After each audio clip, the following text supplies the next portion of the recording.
WBNJ, together with the Southern Ocean Chamber Association, is proud to present the LBI Region Report, a weekly look at the people, places, and issues that affect the Jersey Shore. And now your hosts, Bill Eugene and Lori Pepenella. It's LBI Region Report time, and Lori, I don't know about you, but as we move along in this week, I think there's going to be some chocolate in the air. Love is in the air, Bill. Love is, I don't care about the love. I just want the chocolate.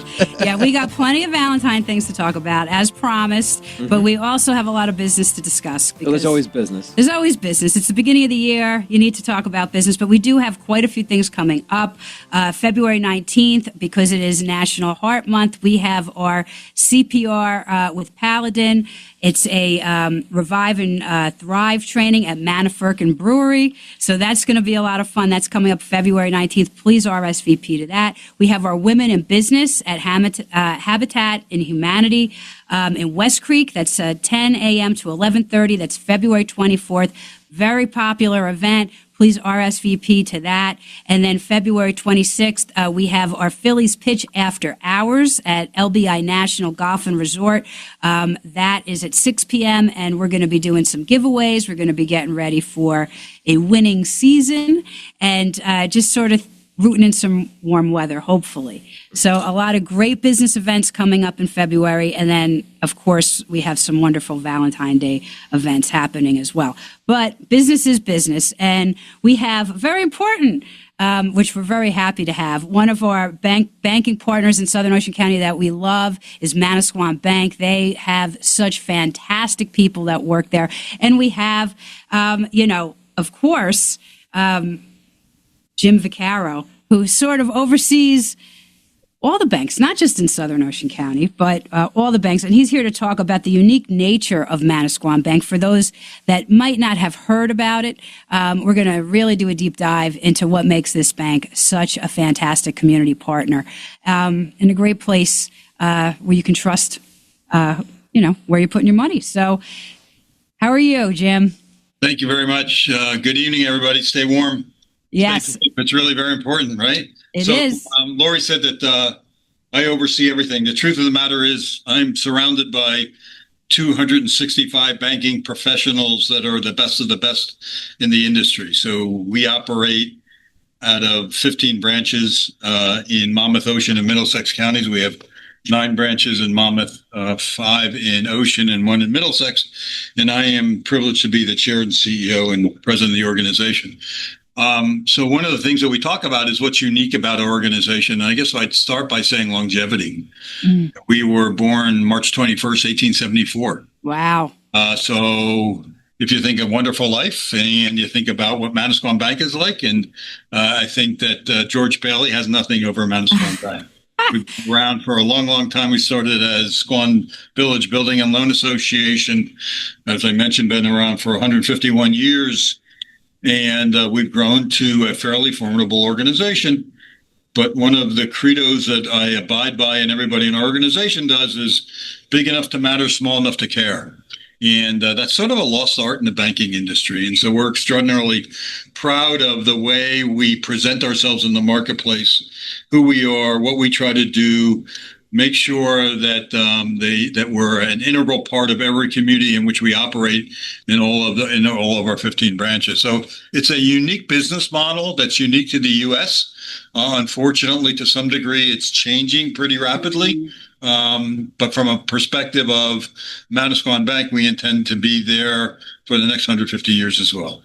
Well, we certainly appreciate, of course, the services that you've been providing here. I think we were at your ribbon cutting when you opened up your first branch in our area, and we've been with you ever since. And we're firm believers on your, what you aspire to be and what you prove to be. So you had talked about the changing landscape of the banking industry. Obviously, technology is a big thing.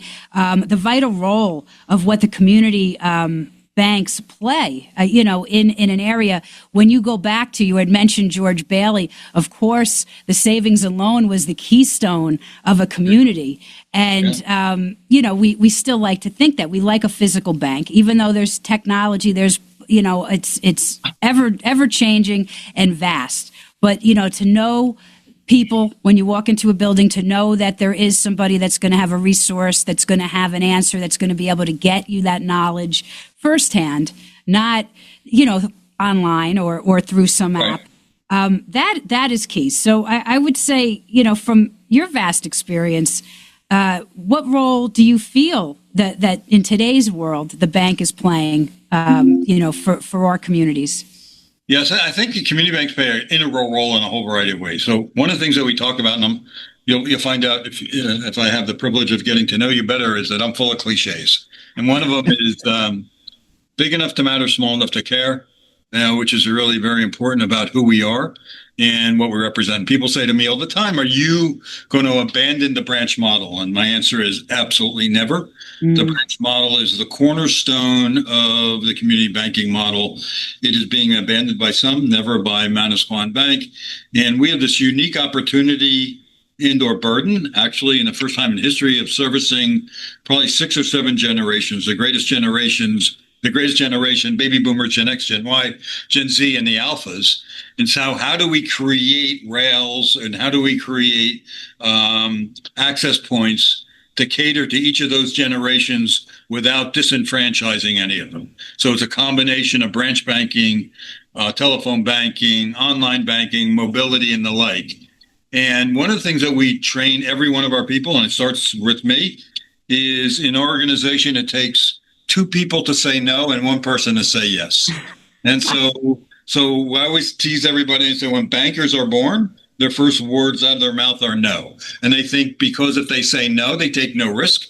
And I always tell them, if you say no, you take all the risk in the world, because we're all not about saying no. We're all about creating solutions for both the retail client and the small business client, which is really very important. So we grew up as a savings and loan organization. And in the last 20 years, we have transformed the organization from a savings and loan to a full service community banking enterprise. I've been privileged to lead the organization for about 14 years. We were about a $700 million bank when I got here. We're now $3.5 billion bank. Wow. And the landscape has changed. Just to give you an idea, 1985, there were 18,000 banks in the country. As we speak now, there's 4,300 banks in the country. Wow. So you've seen a tremendous amount of decline. We're actually the 398th largest bank in the country at this point in time. And the other thing that's unique about us is that we're not owned by shareholders.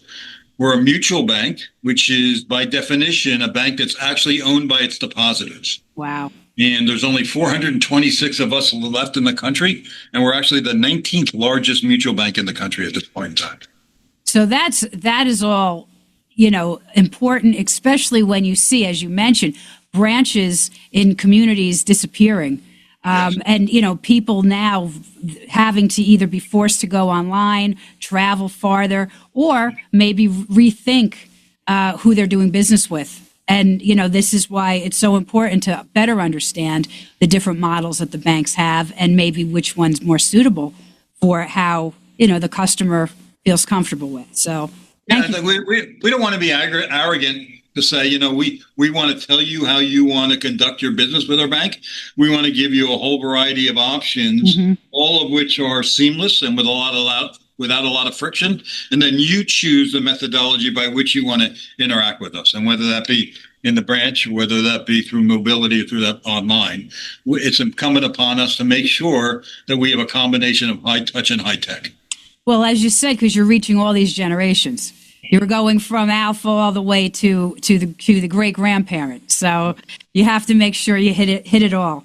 So I know certainly in the news more than ever, we hear a lot about the Federal Reserve. Maybe you can explain a little bit about the current economic climate and the role of what the Federal Reserve has to, say, the consumer and for a bank. Yeah, so it's really interesting. The Fed has always been a very independent agency, and that's being tested as we speak, and you read about it each and every day. But it's an independent agency that wants to create additional economic stability in our marketplace. So if you will, maybe lower highs and higher lows. So you don't have those deep depressions or recessions, and you don't have areas of very high inflation. So they operate with a dual mandate. The dual mandate is pretty simple. One is called price stability. You and I know that as inflation. And the other one is full employment, in terms of making sure that the unemployment rate doesn't exceed somewhere around 5% or so. And so they move monetary policy in order to achieve both those mandates. Difficult issue in many cases. I think the independency is extraordinarily important. We've seen a lot of controversy around the Fed. There are 12 Federal Reserve districts in the country. We at Manasquan Bank are part of District Number 2, which is the New York District, which is interesting. The geography for the New York District is half of New Jersey, New York, one county in Connecticut, the Virgin Islands, and Puerto Rico, which is all part of District 2. Who was in the room when those districts were, were created? Yeah. So the Federal Reserve has instituted an advisory board called the CDEC. It's called Community Depository Institution Advisory Council. And I'm privileged to be the chair of the New York CDEC for this District Number 2, which affords me the opportunity 2 or 3 times a year as the New York rep, as one of 12 people across the country, to go down and meet with the Board of Governors of the Federal Reserve to talk to them about framework and community banking and how important community banking is to the ecosystem of the American economy. So not only are we boots on the ground in terms of what we do, but we're tremendous advocates for the industry. Yeah. And thank you for that, because, to know again that the local community banks are represented at that high level, that gives us all hope that people are hearing and understanding, the ones that are making these decisions, on how it affects, mom and pop businesses and certainly, working families, retirees, right? Everything that we are in our area. So thank you for sharing that. And sure. We always talk about the fact that, you think about what's important in people's lives, and there are a number of things that we think are important. Number 1 is their time. Number 2 is their family. Number 3 is their pets. And number 4 is their money. And we know we have something to do with one of those. I'm not sure what order each family has in terms of priority, but we know we have, we help to partner in one area that's very important to them. And so we take that responsibility extraordinarily seriously. We also think that access is really important. So banks traditionally are pretty good at building barriers, and we sort of pride ourselves at Manasquan Bank as removing barriers to access, barriers to entry, and the like, because people need to know and have the ability to talk to somebody about something that's very near and dear to their heart, and that is their either personal finances or their small business finances. Sure. Yeah. And again, you want to put that trust and faith in a bank where the people are going to have that right knowledge. They're going to be having that, that just continuity, as you mentioned, for over 150 years. It's key. So I know the other thing that we talk about a lot is technology, and AI, especially in the financial service industry, is really something that is gearing up. Do you see, an easy fix or use for how people can adapt to that? Or do you feel that this is going to make banking easier in the future? Our job is to make sure that it is easier in the future. So let me tell you a little bit about some of the applications we utilize today, and then I'll comment a little bit about what we may be using in the future. Today, we use AI technology in a vast manner in order to detect fraud. So fraud is fairly rampant in the banking industry, check fraud and the like, and we use AI as a tool so we can identify patterns of behavior of our clients. And if in fact we have an outlier type pattern, we're able to identify that through AI, call our client, make sure that transaction was conducted by them, and if not, make sure that their financial resources are protected. So that's very important, and we'll continue to do that. I look at AI as an enabler and not a replacement. Okay. So what I want it to do is I want AI to be able to help each and every one of my extraordinarily valued colleagues to do their jobs better and that so that they can have more face time with their very valuable clients. And we're going to utilize AI as a tool, but again, as I mentioned, never a replacement. Right. Well, that's great to know. And of course, Manasquan Bank in Southern Ocean County, they have the 2 branches is in Little Egg Harbor and also in Manahawkin. And all the information for Manasquan is on our website, visit lbiregion.com, and of course, directly through Manasquan Bank's site as well. So thank you so much, Jim, for joining us and sharing all your knowledge. And again, we thank and very grateful for your team and all they do to help the Chamber and our members. We are extraordinarily grateful and honored to be able to service that part of the state. We think it's very important. And I can tell you that our resources are only going to increase in that part of the state because we think that that is important for the citizens of Southern Ocean County to have a variety of choices. And we happen to think, because we're very proud of what we do, that Manasquan Bank is a wonderful choice for their financial institution. So we're appreciative of the time and wishing everybody an absolutely wonderful balance of 2026. Again, as I mentioned earlier, stay safe, stay warm. And I hope I have the privilege of speaking with you all again soon. Absolutely. Thank you so much, Jim. Thank you. So now that we're talking about banks and money, it's time to spend some because it's Valentine's Day, and we have local businesses that are doing everything they can to make you happy. So, of course, there's wonderful florists. You have Bloom at the Shore, you have Reynolds. So if you want your flowers, there's just so many fantastic ways to say I love you and you're appreciated. But there's some great events as well. So if you're interested, Hotel LBI, they have in-room treats upon arrival. If you book a Valentine getaway, the Be Mine Valentine package. There's also great dining options, in-house dining options. So we want to make sure people know it's not too late to book. You can go to visit lbiregion.com and find all the information. You could go directly to Hotel LBI. Of course, there are some other really unique things to do as well. Top Sail Steamers has a Valentine bucket for 2. I mean, that is something. If some people, when they're down the shore, they love fresh seafood. They want to skip the reservations, the crowds. The Top Sail Steamer right here in Long Beach Island, they have a great way. It's designed to share. You can enjoy it at home, and it's a great date night, and you don't have to wait. So you can order it right online through Top Sail Steamer, and they will send it to you, or you could go pick it up.